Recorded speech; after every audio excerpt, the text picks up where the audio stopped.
Hello, welcome to my channel. It's a quick tutorial and we'll be learning how to sew a t-shirt in detail. I've made a video on how to cut and sew, but I discovered that the sewing aspect wasn't very detailed like I would want it to be. Hence the reason for this video. Okay, so after cutting out your t-shirt, yeah, you mark the wrong side so that you don't get it mixed up with the right side. And then I brought the shoulder to shoulder, the front side facing the front side, shoulders to shoulder, and I'm joining it with an interlocking machine. Usually that's what is required when working on streetwears like t-shirts and the likes. However, it is not impossible to sew a t-shirt without an interlocking machine. So if you don't have it yet, don't let that debar you. Do you understand? We'll come into that later. After joining the shoulder to shoulder, I went ahead to measure around my neckline. I took my round neck measurements all the way because this will enable me to know the band to cut. So I had 17 as the neckline and I'm cutting band 14. Do you understand? So that by the time I sew it, it will lay flat on the neckline. Do you understand? Exactly. So the round neck is 17, but I cut out 14 inches band. So it depends on um how drawy. It depends on the elastic of the fabric you're working with. In this case, I'm working with the main fabric I used for this t-shirt. Yes, it draws, but it's not too bad. Can you see the feel? Exactly. So after sewing, joining it by the side, I then fold it into two.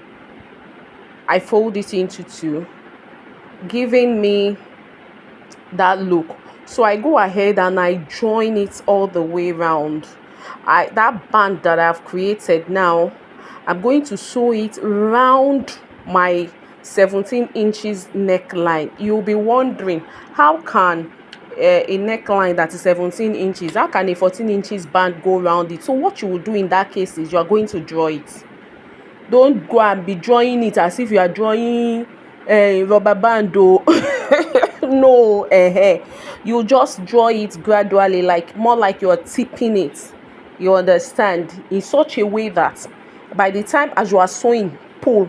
As you are sewing, pull gently, so that by the time you are done sewing, it would have gone around your neckline, and it's not as if you pulled it, you overly pulled it too much. I don't know if you get what I'm trying to explain here, but if you don't, please just leave a comment. I will definitely explain it better to you if you don't, but I'm sure you should. I'm sure you will get it. It's that simple. Just be drawing the band. Don't draw the neck. Oh, it's the band that you should be drawing. Let me use this English. Small. Draw it small. By the time you do that, the 3 inches that is remaining to fit into the 17 inches will blend, and then the neckline will be able to sit well. Can you see? Can you see what we've done there? So the next thing is the sleeve. This is a baby sleeve and I want it to have band as well. So what I'm going to do in this case, I'm not going to like pull. I'm just going to sew my band on it, on the full sleeve. I'm not pulling. But let me say this: if you want it to have that tight effect, do you understand? If you want it to have that tight effect on the sleeve, then you might just pull gently. Please don't pull too much because you are working on a little child's clothing, so you have to make it really comfortable for the child. You get what I mean? So I went ahead, fixed the band on the two sleeves. Remember, I didn't pull in this case, so it's just going to just sit normal on the sleeve. You understand? Now I was explaining the other time that you can actually go into this business without you having an interlocking yet. Like You can use on normal straight sewing, and after sewing you weave. Even if it's that green weaving machine you have, yeah, go ahead, just start from somewhere. Don't say until you get all the machines, before you start out. Although, let me say it expressly that this is the standard that is used. I mean, an interlocking machine is what is usually used when doing this kind of jobs, streetwear jobs.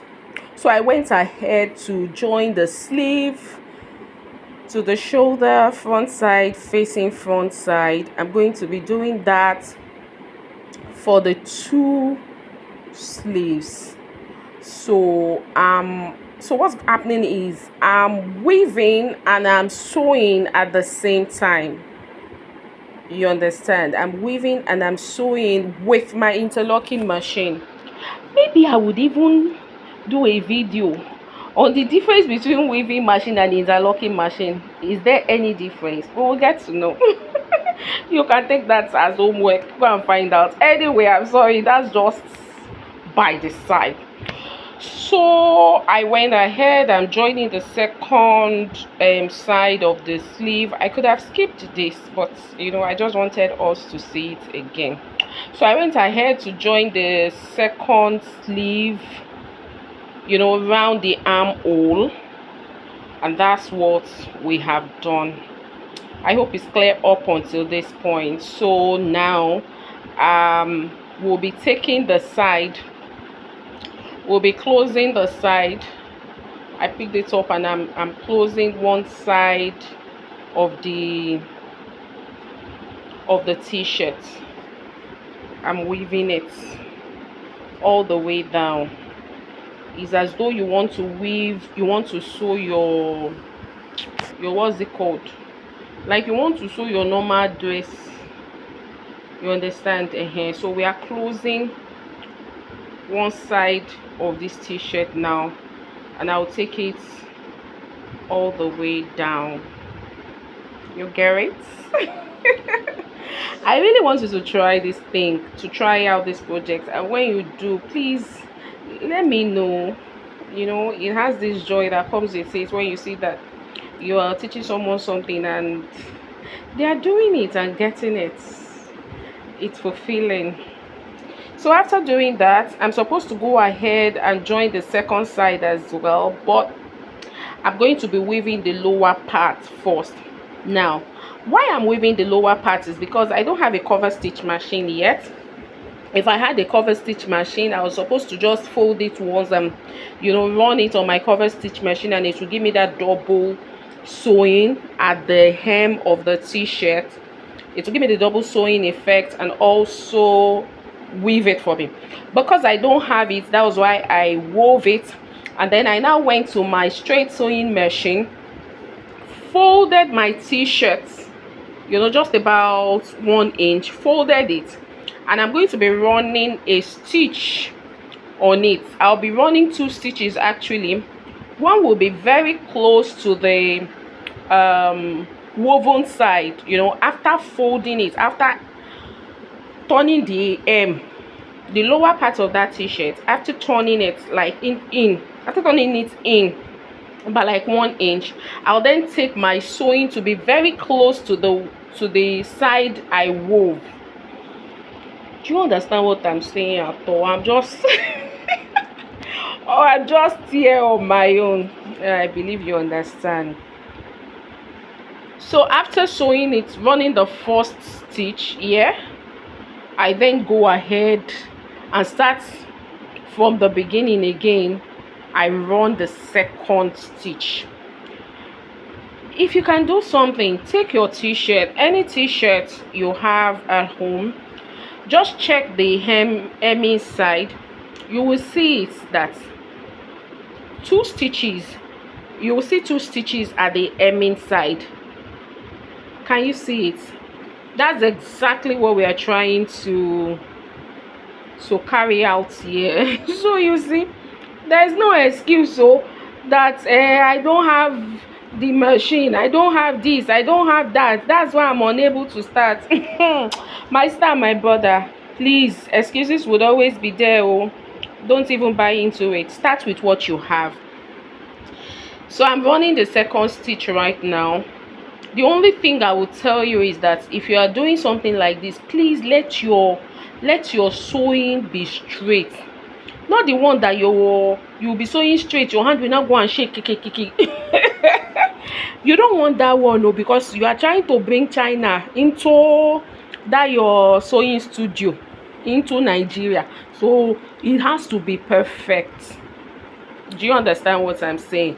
And that's what we have succeeded in doing. So we go back to our weaving machine, and then we'll close up the second side. We've done that.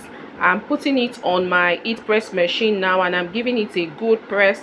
Again, I would say if you don't have heat press, use your iron, although heat press is always what is used for streetwear t-shirts projects. But like I always say, start with what you have. So after giving it a good press, I want to also customize it, and then we'll decide on the one we should use. Which one should we use? Should we use, okay, so that's a good press. So should we use Mickey Mouse, or we should use Paw Patrol? Which one? Choose for me. I went ahead and I used Mickey Mouse and gave it a good press, and that's it. If you've enjoyed my tutorial up until this point, please support your girl by subscribing, liking, and share. See you later. Bye.